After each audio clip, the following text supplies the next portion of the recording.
Pria ini menyisir rambutnya setiap hari menggunakan sikat gigi bekas. Ia juga memotong rambut dan brewoknya menggunakan gunting kuku. Bahkan cerminnya pun dirangkai dari ratusan gunting bekas. Ia juga menggantung puluhan botol bekas air mineral di ruangannya itu. Lalu, dia membuat 3 lubang kecil di bagian bawah botol bekas menggunakan jarum. Setelah itu, dia mandi seperti menggunakan shower yang terbuat dari botol bekas tersebut. Setelah selesai membersihkan diri, ia lalu menumpuk uang sebesar $1.000 di depan tangga. Kemudian, ia mengenakan headphone, memakai singlet, lalu memulai rutinitas olahraga pagi hari.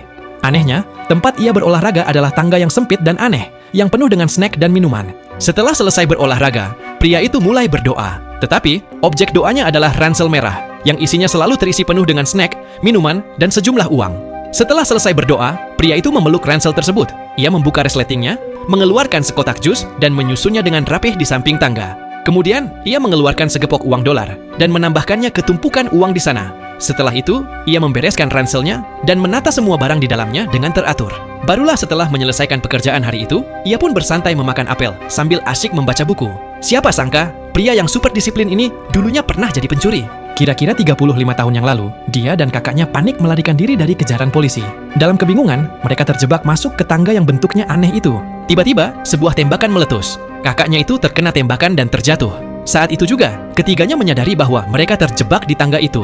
Tangga tersebut ternyata adalah ruangan yang terus berulang-ulang tanpa ada ujungnya. Kakaknya pun meninggal di sana karena lukanya yang semakin parah. Jadi, hanya si pria dan polisi itu yang kini tersisa.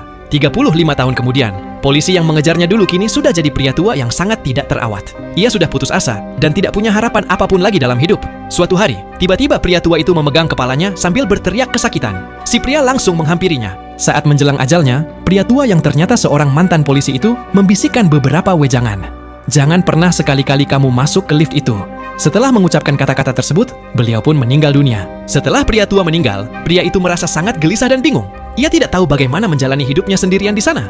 Ia bahkan berlari-lari naik turun tangga, mencoba mengalihkan pikirannya. Tapi usahanya sama sekali tidak berguna.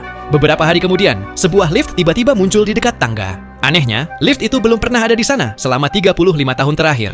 Kemudian pria itu teringat pesan terakhir dari si pria tua mantan polisi. Namun, rasa kesepian dan putus asa sudah terlalu mendalam, ia tak sanggup lagi menahan diri.